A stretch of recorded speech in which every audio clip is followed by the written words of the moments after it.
আমাৰ অসমীয়া মানুহে যে অসমীয়া মানুহৰ শত্ৰু আজি এই ভিডিঅ'টোত ভালদৰে গম পাব। আজি আমি আন এখন গাঁৱলৈ গৈছিলোঁ। এইটো এটা অমৃত সৰোবৰৰ পুখুৰী। আমি এই পুখুৰীটোত কি কাৰণত গ'লো আৰু মই কিয় ক'লো যে আমাৰ অসমীয়া মানুহেই আমাৰ অসমীয়া মানুহৰ শত্ৰু।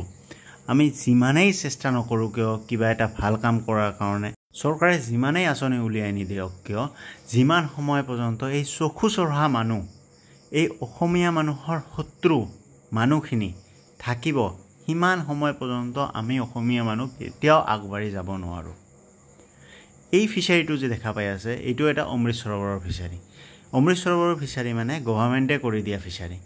গভৰ্ণমেণ্টে ইয়াতে লাখ লাখ টকা ইনভেষ্ট কৰিছে, কাৰণ যাতে নিবনুৱা যিবোৰ ল'ৰা মানুহ আছে, নিবনুৱা যিবোৰ মানুহ আছে, সেই মানুহখিনি ইয়াতে সংস্থাপন পায়, এমপ্লয়মেণ্ট পায়, যাতে তাৰ পৰা বিজনেছ ষ্টাৰ্ট কৰিব পাৰে, বিজনেছ কৰি আগুৱাই যাব পাৰে। আৰু যেনেকৈ আমি কওঁ যে আমাৰ পথাৰ আমাৰ বজাৰ, কিন্তু এই যে চকু চৰহা মানুহখিনিৰ কাৰণে এইটো সম্ভৱপৰ নহ'ব। কাৰণ চাওক, এই যে মাছ কেইটামান ভাহি আছে নহয়, আপোনালোক চাব পাৰিছেনে নাই?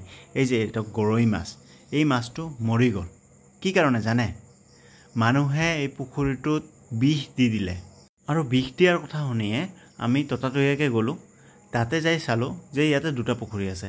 দুটা পুখুৰীৰ এটা পুখুৰীত অলপ আংশিকভাৱে বিষটো লাগিছে, আৰু এটা পুখুৰীত বেছিকৈ বিষটো পেলাইছে। যিটো নেকি এই যে আপোনালোক মাছবিলাক চাই আছে, এই মাছবোৰ তাতে মৰি আছে। এই বছৰে এইবোৰ মাছ এৰি দিয়া, জাষ্ট 2 পৰা 3 মাহ আগতে মাছবিলাক এৰি দিছিলে, আৰু মানুহে তাতে বিষ দলিয়াই দিলে। আৰু এইটো হৈছে অমৃত সৰোবৰৰ ঘৰ।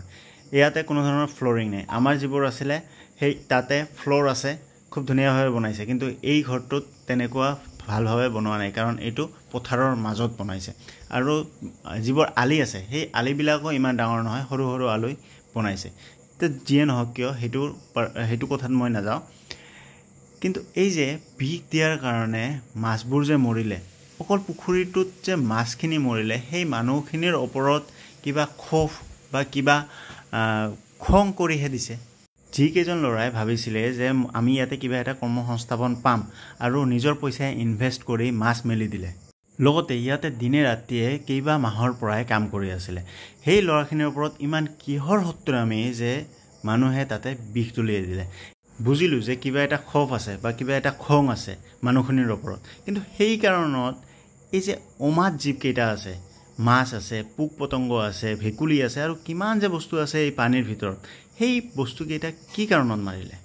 এতিয়া মাৰিলেতো মাৰিলে, এতিয়া সেই মানুহজনৰ কি ভালে যাব নেকি? কেতিয়াও নাযায়। এনেকুৱা কাম যে মানুহে কিয় কৰে? এতিয়া সেই ল'ৰাকেইজন যিকেইজনে মাছ মেলি দিছিলে, যিকেইজনৰ 3-4 মাহৰ পৰা কষ্ট ইয়াতে কৰিছিলে, সেই ল'ৰাকেইজন আৰু কেতিয়াবা দুনাই ইয়াতে মাছ মেলি দিবনে? আমি যোৱাতে বেছি মাছ দেখা পোৱা নাই। যিকেইটা দেখা পাইছোঁ আপোনালোক স্ক্ৰীণত দেখা পাইছেই, আৰু কেইটামান আছিলে তলত, যিটো নেকি স্ক্ৰীণত দেখা পোৱা নাযায়। মেক্সিমাম মাছ উঠাই দিলে আৰু গাঁত খান্দি পেলাই তলত পতি থলে, নহ'লে পৰিৱেশখিনি দূষিত হ'ব, আৰু লগতে বেলেগ জীৱ জন্তুৰো ক্ষতিসাধন হ'ব। সেইখিনি ঠাইত যেতিয়া আমি গৈছিলোঁ, সেই ঠাইখিনিত এটা গোন্ধ আছিলে, মাছ মৰাৰ গোন্ধ। যিজন মানুহে এই কামখিনি কৰিছে, তেখেতেতো ভাবিছে যে মই হিৰোৰ কাম কৰিলোঁ, কিন্তু নিশ্চয়কৈ তেখেতে এদিন নহ'লেও এদিন ভগৱানে তেখেতক ৰেজাল্ট দিব, আৰু এইটোৰ উপহাৰ নিশ্চয়কৈ দিব। আপোনালোকৰ মতামত নিশ্চয়কৈ কমেণ্ট বক্সত জনাব।